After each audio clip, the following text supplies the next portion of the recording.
Willie D. Live. Why does a police officer get such consideration from the courts when the people that they work for don't? For example, police officer gets killed automatically, you ain't getting no bail. You can forget it. Mm-hmm. Same, let's take the same person. If they killed somebody else, they killed a different person, and just a regular person. Let's say they killed a father of 6, right, a hardworking man, right, rooted in the community. He get a bond. He got himself a nice little $50,000 bond, a $30,000 bond, and he just killed a man. But if you kill a police officer, that's it, life over.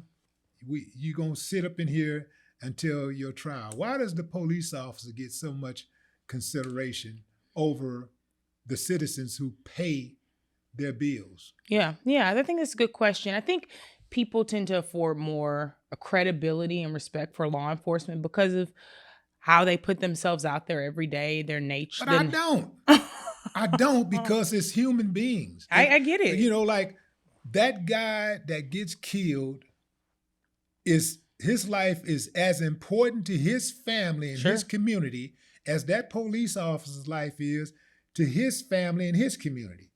He shouldn't get more consideration than the people who pay their bills, and they should be held at a higher standard.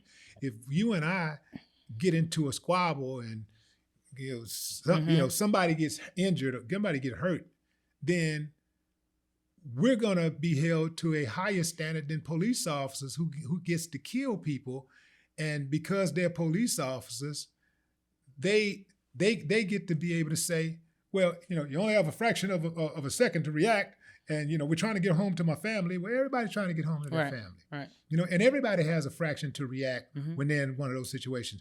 But police officers are trained and they take an oath, so they should be held to a higher standard. It's almost like when you look at the morality of pastors, people in the clergy, people will say when they do inappropriate things or they commit crimes, people love to say, well, he's just a man. Right. He's just a man. Right. No, he's in the business of saving souls. He should be held to a higher standard, but he's not. So this is the part that really runs me hot. I can see that. It runs me extremely hot that police officers are not held to a higher standard, and they actually have training in these type of situations. The legislature actually has carved out certain ways that you can prove capital murder. And so capital murder is different than murder, which means that if you are charged with capital murder, the only punishment if you are convicted is either the death penalty or life without parole, right? Yeah. For murder, the range of punishment is 5 to 99 years. And you can be charged with capital murder if you killed one or more person. So like somebody comes in here and goes in a shooting spree, one or more person is dead.